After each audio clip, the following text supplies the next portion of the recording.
আসসালামু আলাইকুম। নিউটনিয়ান বলবিদ্যায় আমরা ঘর্ষণ পড়েছি, আমরা ব্যাংকিং পড়েছি। এখন এইখানে যে টপিকটার আলোচনা হবে সেটা হচ্ছে ঘর্ষণ এবং ব্যাংকিং একসাথে থাকলে গতিসীমা কিরকম হবে? টপিকটার আলোচনা শুরু করার আগেই বলে নেই, এই টপিকটা বেশ অ্যাডভান্সড একটা টপিক। এই টপিক থেকে বোর্ড পরীক্ষা বা অ্যাডমিশন টেস্টে প্রশ্ন আসার সম্ভাবনা খুবই কম, অলমোস্ট 0 বললেই চলে। সুতরাং কেউ যদি এই টপিকটা এড়িয়ে যেতে চান যে, "না, আমি এই টপিকটা বুঝবো না, সময় দিব না", কোনো সমস্যা নেই। যারা একটু অ্যাডভান্স পড়ালেখা করতে চান, তারা একটু চেষ্টা করলে আশা করি ইনশাল্লাহ বুঝে যাবেন। ওকে? টপিকের আলোচনা শুরুটা করব আমি এই চিত্রটা দিয়ে। খেয়াল করে দেখেন, এটা একটা মার্সিডিজ বেঞ্জের গাড়ি। সে একটা ব্যাংকড রাস্তায়, তার মানে কার্ভ করা আছে, এরকম একটা রাস্তায় ঘুরছে। তাহলে রাস্তায় অলরেডি ব্যাংকিং করা আছে, আবার গাড়ির চাকা এবং রাস্তার মধ্যে একটা ঘর্ষণ বলও আছে। তাহলে ঘর্ষণ বল এবং ব্যাংকিং দুটো একসাথে প্রেজেন্ট থাকলে আমাদের গতিসীমা কিরকম হবে সেটার আলোচনা এই ভিডিওতে। এবার আমি শুরু করব একেবারে শুরুতে, ব্যাংকিং এবং ঘর্ষণ দুটো টপিক আলাদা আলাদাভাবে আমি একটু আলোচনা করে নিব। যে ধরুন কোনো একটা রাস্তায় ব্যাংকিং করা আছে, তাহলে রাস্তাটা যদি আমাদের থিটা কোণে ব্যাংকিং করা থাকে, ধরুন এখানে একটা রাস্তা থিটা কোণে ব্যাংকিং করা, এই রাস্তাটায় ব্যাংকিং করা কত কোণে? থিটা কোণে। এই রাস্তার উপরে একটা গাড়ি চলছে, তাহলে রাস্তার উপরে একটা গাড়ি আঁকি আমরা।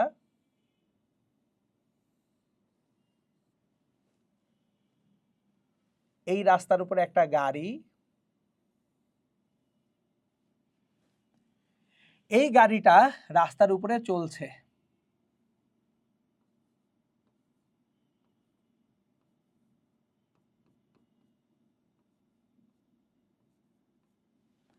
তাহলে গাড়িটার উপর যে অভিলম্ব প্রতিক্রিয়া আছে, তল যে অভিলম্ব প্রতিক্রিয়া দেয়, এই তলটা অভিলম্ব প্রতিক্রিয়া দেয় আর। তাহলে অভিলম্ব প্রতিক্রিয়া আর, সেটা কিন্তু তলের উপরে লম্ব। তাহলে এই অভিলম্ব প্রতিক্রিয়া আর এর কয়টা উপাংশ থাকবে? দুইটা উপাংশ। একটা উপাংশ কাজ করবে কোন দিকে? একটা উপাংশ কাজ করবে সোজা উপরের দিকে, আর একটা উপাংশ কাজ করবে সোজা ভিতরের দিকে। তাহলে এই উপাংশটা, অনুভূমিক উপাংশটা কেন্দ্রমুখী বলের যোগান দিবে, আর উলম্ব এই যে উপাংশটা, এটা ওজন এমজি কে ব্যালেন্স করবে। তাহলে ওজন এমজি কোন দিকে কাজ করে? নিচের দিকে কাজ করে। তাহলে ওজন এমজি কে ব্যালেন্স করবে এই যে এই উপাংশটা, আর অনুভূমিক উপাংশ যেটা এখানে আছে সেটা কি করবে? কেন্দ্রমুখী বলের যোগান দিবে। এখন এই কোণটা থিটা হলে এই কোণটা কত হয়, এটা নিয়ে অনেকের কনফিউশন থাকে। আমি এই কনফিউশনটা আগে দূর করে নিব। চলেন একটু কোণগুলার ব্যাপারটা বুঝে নেই, কোণটা কত কোণ সেটা বুঝে নেই, যাতে পরবর্তী আলোচনায় যে আমাকে আর কোণ নিয়ে কথা বলতে না হয়। এটা থিটা কোণ। তাহলে আমরা এই যে আরটা আছে, আরটা এই তলের উপরে কিন্তু লম্ব। তাহলে তলের উপরে লম্ব যদি আর হয়, এটা হচ্ছে আমাদের 90 ডিগ্রি। তাহলে আরটা তলের উপরে লম্ব, ঠিক আছে?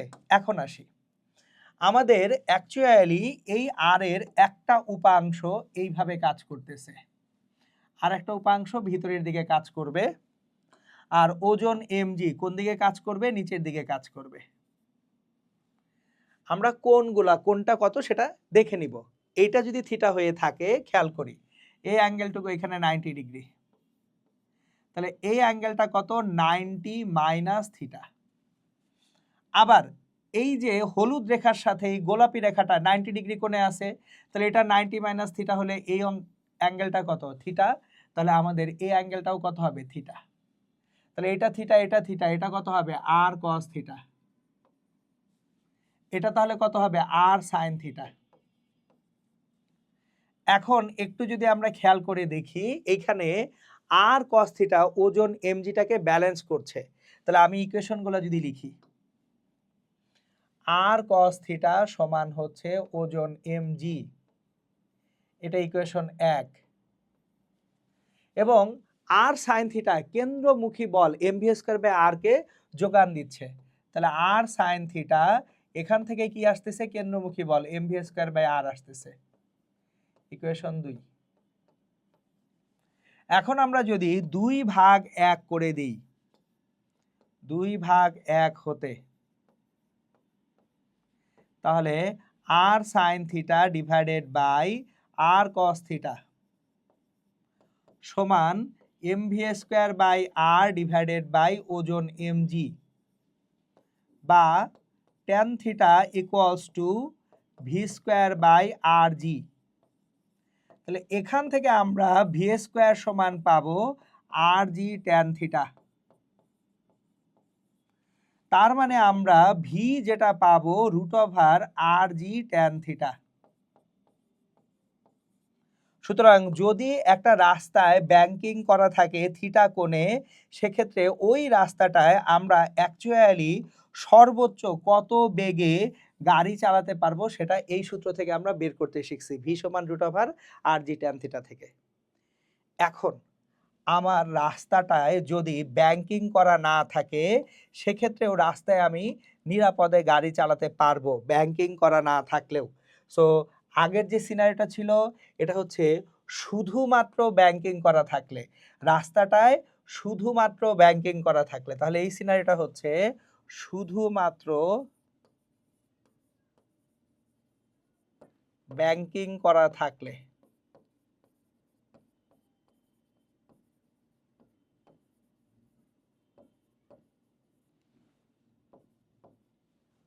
এই যে সিনারিওটা আমরা আলোচনা করলাম ওটা শুধুমাত্র ব্যাংকিং করা থাকলে।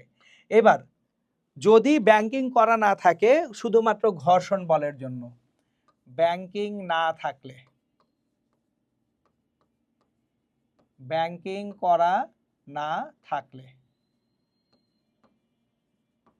এখন একটা রাস্তা ধরুন সেটা আপনার একটা বাঁকানো রাস্তা, এইখানে একটা বাঁকানো রাস্তা আছে, এই রাস্তায় একটা গাড়ি নিরাপদে বাঁক নিতে চায় কিন্তু কোনো ব্যাংকিং করা নাই। তাহলে সেক্ষেত্রে আমাদের যে ঘর্ষণ বল রাস্তা এবং চাকার মধ্যে, ঘর্ষণ বল কেন্দ্রমুখী বলের যোগান দিবে, ঘর্ষণ বল কেন্দ্রমুখী বলের যোগান দেয়।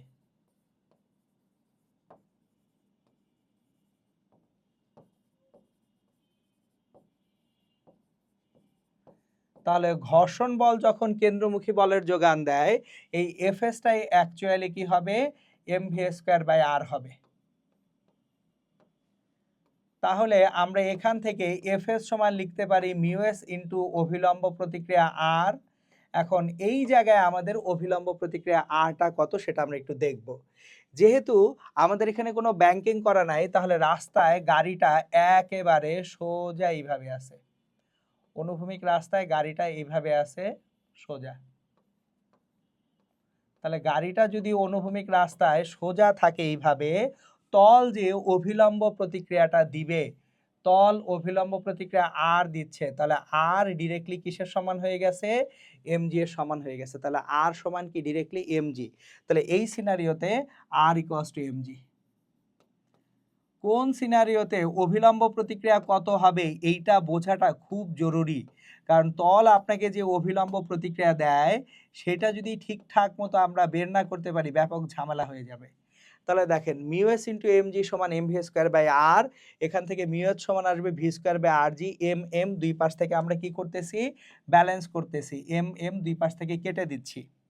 তাহলে এম এম যদি দুই পাশ থেকে আমরা কেটে দেই, মিউএস সমান V square by R G, বা V square equals to mu S into R G. সুতরাং V equals root over mu S R G. এখানে তাহলে V equals to root over mu S R G, আমরা কিন্তু তাহলে পেয়ে গেলাম যে যদি ব্যাংকিং করা না থাকে শুধুমাত্র ঘর্ষণ বলের কারণেও একটা গাড়ি নিরাপদে বেগ নিতে পারবে এবং তার সর্বোচ্চ গতিসীমা এটা হবে। এবার এই দুটাকে কম্বাইন করলে কি হবে, তার মানে এখন যদি একটা রাস্তায় ঘর্ষণ বল থাকে এবং ওই রাস্তায় একটা গাড়ি চলে, তাহলে তার গতিসীমা কীরকম হবে আমরা বের করব। ওকে, ভালো কথা। সাধারণত এখানে দুই ধরনের গতিসীমা আসে, একটা হচ্ছে সর্বোচ্চ গতিসীমা আর একটা সর্বনিম্ন গতিসীমা।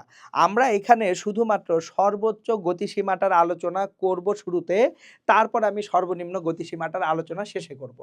সো অ্যাকচুয়ালি সর্বোচ্চ গতিসীমা মানে কি, একটা রাস্তায় ব্যাংকিং করা আছে, আপনি যে গতিতে চললে ছিটকে বাইরে চলে যাবেন না গতি জড়তার কারণে, সেটা সর্বোচ্চ গতিসীমা। সো আমি যদি চিত্রটা এইভাবে আঁকি, আমি যদি চিত্রটা এইভাবে আঁকি, এটা একটা বাঁকানো রাস্তা, সো এইটা একটা বাঁকানো রাস্তা আপনার। এই বাঁকানো রাস্তায় আপনি যখন গাড়ি চালাচ্ছেন, এইখানে গাড়িটার যে বেগের অভিমুখ স্পর্শক বরাবর, এখানেও বেগের অভিমুখ কি বরাবর? স্পর্শক বরাবর। তাহলে গাড়িটার বেগ যদি অতিরিক্ত হয়ে যায়, তাহলে ওই অতিরিক্ত বেগের জন্য যে কেন্দ্রমুখী বলটা দরকার হবে সেটাও বেশি হবে। তখন যদি কেন্দ্রমুখী বলের যোগান দিতে না পারেন, গাড়িটা গতি জড়তার কারণে ছিটকে বাইরে চলে যাবে। আবার রিপিট করতেছি, এইটা অনেকে আমরা বুঝি না। আমরা আসলে কেন্দ্রবিমুখী বল দিয়ে বুঝাতে চাই, কিন্তু আসলে তো কেন্দ্রবিমুখী বল বলে কিছু নাই। মূল বিষয়টা একটু বোঝার চেষ্টা করেন। একটা গাড়ি গতিশীল অবস্থায় তার গতি জড়তা আছে, এবং গতি জড়তা কোন দিকে? এখানে দেখেন স্পর্শক বরাবর। এখন আপনার গাড়িটাকে যদি ধরে রাখতে হয়, ভিতরের দিকে কেন্দ্রমুখী বল তৈরি করতে হবে। এই কেন্দ্রমুখী বলের যোগানটা দিবে কে? কাত করবেন, ব্যাংকিং করবেন, তারপর ঘর্ষণ বল আনবেন, ঘর্ষণ বল, ব্যাংকিং, এরা কেন্দ্রমুখী বলের যোগান দেয়। তাহলে যদি কেন্দ্রমুখী বলের যোগান দিতে পারেন, গাড়ি রাস্তার উপরেই বাঁক ঘুরতে পারবে। কিন্তু কেন্দ্রমুখী বলের যোগান দিতে না পারলে গাড়িটা বাঁক থেকে ছিটকে বাইরে চলে যাবে। এখন তার মানে সর্বোচ্চ গতিসীমা আমরা যখন বলছি, ওই বেগ পর্যন্ত কেন্দ্রমুখী বলের যোগান দেওয়া যাবে কিসের মাধ্যমে? ব্যাংকিং এবং ঘর্ষণের মাধ্যমে। তাহলে যতক্ষণ পর্যন্ত ব্যাংকিং ও ঘর্ষণ আপনাকে কেন্দ্রমুখী বলের যোগান দিতে পারছে, ততক্ষণ পর্যন্ত গাড়িটা ছিটকে বাইরে যাবে না, গাড়ি ট্র্যাকের উপরেই থাকবে। তাহলে এখন আমরা যদি ট্র্যাকটাকে একটু বোঝার চেষ্টা করি, যে ট্র্যাক মানে রাস্তাটা, এই রাস্তাটা ধরেন থিটা কোণে আনত। এই রাস্তাটা এখানে কত কোণে আনত? থিটা কোণে আনত। এইবার গাড়িটা সর্বোচ্চ যে বেগে চলতেছে, ধরেন গাড়ি সর্বোচ্চ একটা বেগে চলবে ভি ম্যাক্স। এই সর্বোচ্চ বেগে যখন গাড়িটা চলতেছে, গাড়ির উপরে এই তলের প্রতিক্রিয়া আর, এই আর এর দুটা উপাংশ একটু আগেই পড়ে ফেলছি, থিটা কোণে, এটা কত? আর কস থিটা। আর একটা উপাংশ ভিতরের দিকে, সেটা কত? আর সাইন থিটা। এবং নিচের দিকে কে কাজ করে? ওজন এমজি কাজ করে। এগুলো কিন্তু হয়ে গেল। এইবার কোশ্চেন, এখানে ঘর্ষণ বল কোন দিকে কাজ করবে ভাইয়া আপুরা, সেটা আমরা একটু বোঝার চেষ্টা করি। এই গাড়ির তো জিনিসপত্র দিতে হবে। ইয়েস, দ্য স্মাইলিং কার। এখন দেখেন, এই গাড়িটার জন্য ঘর্ষণ বল কোন দিকে কাজ করবে? আমি বলছি যে গাড়িটা ছিটকে বাইরের দিকে যেতে চাচ্ছে। তাহলে এ যদি বাইরের দিকে যেতে চায় এবং আমরা একে ধরে রাখতে চাই, গাড়িটা তার টেন্ডেন্সি বা প্রবণতা, আমি কিন্তু ম্যাক্সিমাম ভেলোসিটি সর্বোচ্চ বেগ চিন্তা করতেছি। তাহলে সর্বোচ্চ বেগে তার টেন্ডেন্সি বা প্রবণতা কি? একটু তুমি কেন্দ্রমুখী বল কমায় দাও, আমি বাইরে চলে যাব। তার মানে তার টেন্ডেন্সি বা প্রবণতা কোন দিকে? বাইরে চলে যাওয়ার দিকে। তাহলে গাড়ির যদি প্রবণতা হয় বাইরে চলে যাওয়ার দিকে, ঘর্ষণ বল তাকে কি বলবে? না রে বাপ, তুই যাইস না, আমি আসি তো, তোকে আমি ধরে রাখবো। তাহলে ঘর্ষণ বল তাকে কি করবে? এই যে ভিতরের দিকে ধরে রাখার চেষ্টা করবে। তাহলে ঘর্ষণ বল কাজ করবে কোন দিকে? তল বরাবর নিচের দিকে। কখন? যদি গাড়িটা সর্বোচ্চ গতিতে চলে। তাহলে এই এফএস এর কয়টা উপাংশ? এটা থিটা হলে এই কোণটাও থিটা। তাহলে এই দিকে যে উপাংশ সেটা হচ্ছে এফএস কস থিটা, আর নিচের দিকে যে উপাংশ সেটা হচ্ছে এফএস সাইন থিটা। তাহলে আবারও রিপিট করতেছি, এখান থেকে যে ভেলোসিটি পাবো সেটা কি? ভি এর সর্বোচ্চ মান। এর থেকে বেশি ভেলোসিটিতে গেলে গাড়িটা স্লাইড করে বাইরে চলে যাবে। তাহলে আমাদের এইখানে দেখি, ওয়াই অক্ষ বরাবর যদি চিন্তা করি, আর কস থিটা সমান F S sine theta plus M G, তাহলে এখানে ওয়াই অক্ষ বরাবর যদি চিন্তা করি, তাহলে R cos theta equals to F S sine theta plus M G. তাহলে ওজন এমজি কে ব্যালেন্স করতেছে এখানে R cos theta minus F S sine theta. কিন্তু এফএস সমান তো মিউএস ইন্টু আর, এমজি সমান R cos theta minus FS সমান মিউএস ইন্টু আর সাইন থিটা। এটা হচ্ছে তাহলে আমাদের 1 নম্বর ইকুয়েশন। এবার যদি এক্স অক্ষ বরাবর চিন্তা করি, এক্স অক্ষ বরাবর চিন্তা করলে এই এক্স অক্ষে এফ এস কস থিটা এবং আর সাইন থিটা এই দুইটা মিলে এখন কেন্দ্রমুখী বলের যোগান দিচ্ছে। তাহলে আমাদের এখানে যেটা হবে R sine theta plus F S cos theta এইটা সমান M V square by R, কিন্তু এটা ভি এর সর্বোচ্চ মান, বেগ ভি এর এটা সর্বোচ্চ মান, এর থেকে বেশি বেগ হলে আমাদের অ্যাকচুয়ালি গাড়িটা ছিটকে বাইরে চলে যাবে, এই জন্য এখানে ভি ম্যাক্স ইউজ করছি। তাহলে এখন আমরা এখান থেকে যেটা পাবো m V square max divided by r equals to R sine theta plus F s সমান mu s into r cos theta. এটা হচ্ছে ইকুয়েশন নাম্বার 2।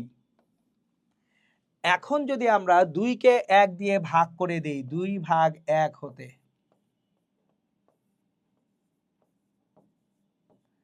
আমরা যেটা অ্যাচিভ করব 2 ভাগ 1 থেকে M V square max by R divided by M G, M V square max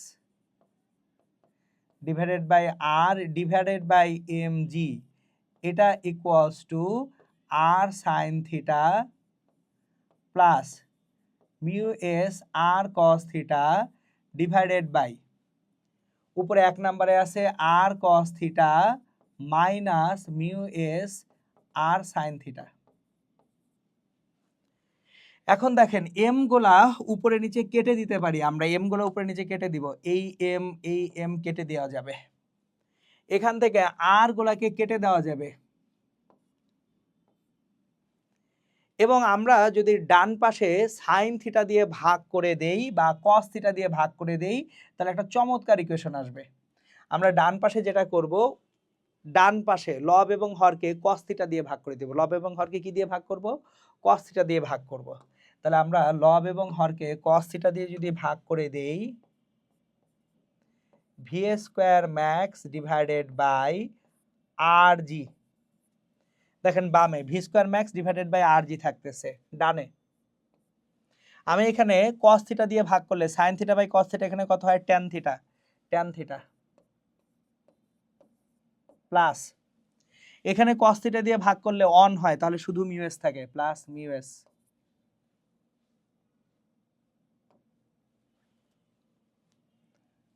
আমাদের এখানে তাহলে ট্যান থিটা প্লাস কি হবে মিউ এস ডিভাইডেড বাই, এখানে কস থিটা দিয়ে ভাগ করলে 1 মাইনাস মাইনাসের মতো আছে, সাইন থিটাকে কস থিটা দিয়ে ভাগ করলে tan theta, 1 minus mu S tan theta, 1 minus mu S tan theta.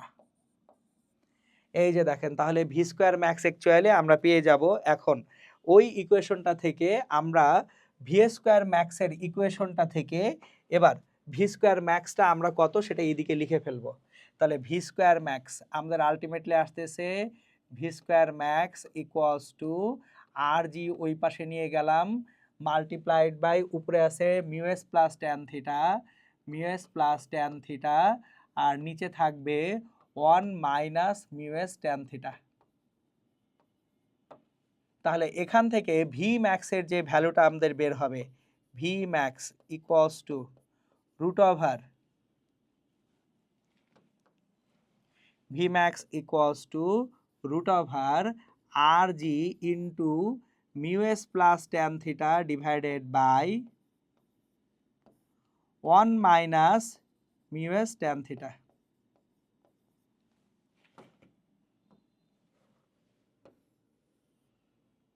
এটা হচ্ছে তাহলে একটা ব্যাংকিং এবং ঘর্ষণযুক্ত রাস্তা যদি থাকে সেখানে সর্বোচ্চ কত বেগে একটা গাড়ি যেতে পারবে সেটার হিসাব নিকাশ। তাহলে ভি ম্যাক্স সমান root over R G mu S plus tan theta divided by 1 minus mu S tan theta হয়ে গেল। এখন গাড়িটা যদি বেগ একটু কমে যায় সমস্যা কি হবে, মিনিমাম বেগ কিভাবে পাবো, গাড়িটা ধরেন একটু কম বেগে চলতেছে, তাহলে গাড়িটা যদি একটু কম বেগে চলে আমরা আবারও যদি ডায়াগ্রামটা আঁকি, গাড়িটা চলতেছে একটু কম বেগে, এখানে থিটা কোণেই ব্যাংকিং করা আছে, আমাদের গাড়িটা এই রাস্তার উপরে আছে, সো গাড়িটা আছে এই রাস্তার উপরে, এখানে গাড়ির চাকাগুলি, দা স্মাইলিং কার, তাহলে এই গাড়িটা এই রাস্তার উপরে আছে, এখন রাস্তার উপরে যে অভিলম্ব প্রতিক্রিয়া আর এটা আছে, তাহলে উপরের দিকে কাজ করে আর কস থিটা, কারণ এই অ্যাঙ্গেলটা থিটা, ভিতরের দিকে কাজ করে আর সাইন থিটা, ওজন mg কাজ করে সোজা নিচের দিকে। এখন ধরেন গাড়িটার বেগ আপনি কমায় ফেললেন, তাহলে বেগ কমায় ফেললে সে কিন্তু তখন বৃত্তাকারে আর বাঁক নিতে পারবে না, কারণ আপনি যখন বেগ কমায় ফেলতেছেন তখন অ্যাকচুয়ালি তার যে কেন্দ্রমুখী যে বলটা আছে mv²/r, বেগ যদি কমায় তাহলে কেন্দ্রমুখী বলটা কমে যাবে। তাহলে কেন্দ্রমুখী বলটা যখন কমে যাচ্ছে, গাড়িটা এইখানে অ্যাকচুয়ালি স্লাইড করে নিচের দিকে নামার চেষ্টা করবে। তাহলে গাড়ির এইখানে যদি স্লাইড করে নিচের দিকে নামতে শুরু করে, তখন ঘর্ষণ বল তাকে বাধা দিবে যে তুমি স্লাইড করে নাইমো না নিচের দিকে। সুতরাং বেগ যদি কম থাকে সেক্ষেত্রে ঘর্ষণ বল কাজ করবে কোন দিকে? স্লাইড করে যেদিকে নামবে তার বিপরীত দিকে। তাহলে এখন আমার ঘর্ষণ বল কাজ করতেছে এফএস এই দিকে। এবার এই যে ঘর্ষণ বলটা আছে, এই ঘর্ষণ বলেরও কয়টা উপাংশ থাকবে? দুটো উপাংশ থাকবে। তাহলে এই ঘর্ষণ বল এফএস এর একটা উপাংশ আমি দেখতেই পাচ্ছি যে এই যে দেখেন একটা উপাংশ কাজ করতেছে এই দিকে, তাহলে এই কোণটা থিটা, এই কোণটাও থিটা, তাহলে এটা এফএস কস থিটা। আর উপরের দিকে কাজ করবে আমাদের এফএস সাইন থিটা।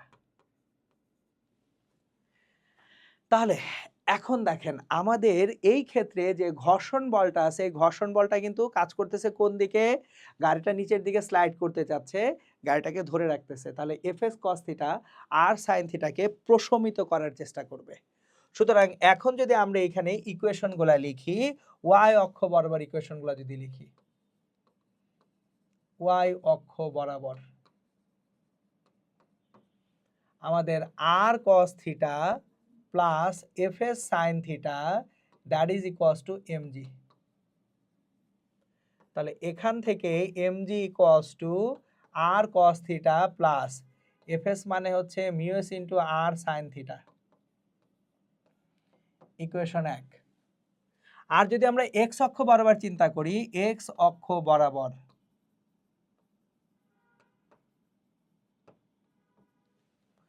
এইখানে দেখেন এক্স অক্ষ বরাবর চিন্তা করলে আমাদের আর সাইন থিটা, এটা থেকে এফএস কস থিটা যদি বাদ দেই, R sine theta minus F S cos theta, এইটা কি ভিতরের দিকের লব্ধি বল, এটা এক্স অক্ষ বরাবর লব্ধি বল।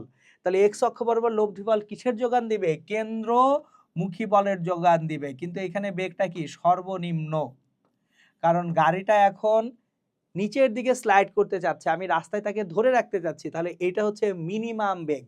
তাহলে এখান থেকে আমরা যেটা পাবো mv² minimum divided by r equals to R sine theta minus FS সমান মিউএস ইন্টু আর কস থিটা। এইটা ইকুয়েশন নাম্বার 2। এখন যদি আমরা 2কে আবারও 1 দ্বারা ভাগ করে দিই, 2/1, তাহলে যেটা পাবো mv² minimum divided by R divided by mg equals to R sine theta minus mu s r cos theta divided by R cos theta plus mu s r sine theta. তাহলে এখান থেকে আমরা যেটা পাচ্ছি সেটা হচ্ছে দেখেন এম গুলা কাটা দেই, এখানে আর গুলা কেটে দেই। সো আমরা তাহলে এইখানে যদি একটু খেয়াল করে দেখি, আমরা এখন এইখানে এই যে সমীকরণটা আছে বাম পাশে v² minimum by R G, v² minimum divided by R G that is equals to, ডান পক্ষে আবারও কস থিটা দিয়ে ভাগ করি, সাইন থিটাকে কস থিটা দিয়ে ভাগ করলে ট্যান থিটা মাইনাস কস থিটাকে কস থিটা দিয়ে ভাগ করলে 1 মিউএস ডিভাইডেড বাই কস থিটাকে কস থিটা দিয়ে ভাগ করলে 1 প্লাস মিউ এস সাইন থিটাকে কস থিটা দিয়ে ভাগ করলে tan theta, mu S tan theta. সুতরাং এই হচ্ছে গিয়ে আমাদের ভি স্কোয়ার মিনিমাম। তাহলে ভি স্কোয়ার মিনিমামের ভ্যালুটাকে আমরা যদি এখানে লিখি, V square minimum equals to R G multiplied by উপরে tan theta minus mu s divided by 1 plus mu S tan theta. বা এখান থেকে আমরা যদি ভি মিনিমামের ইকুয়েশনটা ডেভেলপ করতে যাই, আমাদের ভি মিনিমাম যে সর্বনিম্ন কত বেগেও বাঁক নেওয়া যাবে এই রাস্তাটায়, that is equals to R g tan theta minus mu s divided by 1 plus mu S tan theta. সুতরাং আমরা তাহলে এখানে যেটা পাবো সেটা হচ্ছে এই যে সর্বনিম্ন বেগের ইকুয়েশনটা এটা পাবো। তাহলে যদি ব্যাংকিং করা একটা রাস্তায় ঘর্ষণও থাকে, সর্বোচ্চ বল কত হতে পারে, সর্বোচ্চ বেগ কত হবে, সর্বনিম্ন বেগ কত হবে, সেটা আমরা পেয়ে গেলাম। এইবার আমি যে কাজটা করব সেটা হচ্ছে, তাহলে গাড়ির বেগটা অবশ্যই এই যে ভি যদি হয় ভি মিনিমাম এবং ভি ম্যাক্সিমামের মধ্যে গাড়ির বেগটা থাকবে। গাড়ির বেগ অবশ্যই ভি মিনিমাম এবং ভি ম্যাক্সিমামের মধ্যে থাকতে হবে। ভি মিনিমাম এবং ভি ম্যাক্সিমামের বাইরে গাড়ির বেগটা যেতে পারে না। এখন তাহলে একটা জিনিস আমি আপনাদেরকে দেখাই, আবার দেখাবো। V max equals to root over R g tan theta plus mu s divided by 1 minus tan theta into mu s, 1 minus mu s into tan theta। So চলেন একটু খেয়াল করি, ইকুয়েশনটা আবার একটু পিছনে যাই। দেখেন তো ভি ম্যাক্স সমান R G mu S plus tan theta divided by 1 minus mu S tan theta. তাহলে mu S plus tan theta 1 minus mu S tan theta. এখন বুঝেন, যদি ঘর্ষণ গুণাঙ্ক না থাকে, মিউ এস সমান 0 হলে, ঘর্ষণ নাই, V max equals to root over R G উপরে ট্যান থিটা নিচে 1 মাইনাস যে ট্যান থিটা আছে, মিউস তো 0 হয়ে গেছে, 1 মাইনাস 0, তাহলে রুট ওভার আর জি ট্যান থিটা। তাহলে ঘর্ষণ না থাকলে সর্বোচ্চ বেগ ভি ম্যাক্স সমান রুট ওভার আর জি ট্যান থিটা। ওকে, এবার একইভাবে যদি ভি মিনিমামের কথা চিন্তা করি, যে সর্বনিম্ন কত বেগে বাঁক নিতে পারবে যদি ঘর্ষণ না থাকে, মিউ সমান যদি 0 হয়, তাহলে ভি মিনিমাম সমান কি বেরিয়েছে, root over R g tan theta minus mu s divided by 1 plus mu S tan theta. তাহলে দেখেন আবারও একটু আগের পেজে যাই, এই যে ভি মিনিমাম সমান root over R g tan theta minus mu s by 1 plus mu S tan theta. তাহলে এই যে এই সমীকরণে যদি মিউ এস সমান 0 হয়, তাহলে সর্বনিম্ন যে বেগে আপনি গাড়ি চালাতে পারবেন সেই ভি মিনিমাম বেগটা কত, যে এর থেকে কম বেগে আপনি বাঁক নিতে পারবেন না, এর থেকে কম বেগে বাঁক নিতে গেলে আপনি ছিটকে চলে যাবেন। তাহলে এইটা সমান হচ্ছে root over R g tan theta minus 0 divided by 1 plus 0। তাহলে দেখেন রুট ওভার আর জি ট্যান থিটা পাবেন। সুতরাং যদি ব্যাংকিং করা না থাকে একটা রাস্তায়, সেক্ষেত্রে গল্পটা হচ্ছে ঘর্ষণ বল কেন্দ্রমুখী বলের যোগান দিবে। যদি কোনো রাস্তা ব্যাংকিং করা আছে কিন্তু ঘর্ষণ বল নাই, সেক্ষেত্রে আপনার ওই রাস্তায় যে বেগে আপনি গাড়ি চালাতে পারবেন সেই বেগটা রুট ওভার আর জি ট্যান থিটা দিয়ে কিন্তু ডিফাইন্ড হয়ে যাচ্ছে। তাহলে ওইখানে এই যে দেখেন ভি মিনিমাম ভি ম্যাক্সিমামের ভ্যালু কিন্তু আসলে সেম চলে আসতেছে। সো এই হচ্ছে আমাদের যদি কোনো একটা রাস্তায় ব্যাংকিং করা থাকে এবং ঘর্ষণ বলও থাকে, সেক্ষেত্রে আমি সর্বোচ্চ কত বেগে গাড়ি চালাতে পারবো, সর্বনিম্ন কত বেগে গাড়ি চালাতে পারবো, সেটার একেবারে ডিটেলস আলোচনা। ওকে, তাহলে ইনশাল্লাহ আমাদের এই টপিকের আলোচনা এখানেই শেষ। সবাই ইনশাল্লাহ ভালো থাকবেন, সুস্থ থাকবেন, সুন্দর থাকবেন। আসসালামু আলাইকুম।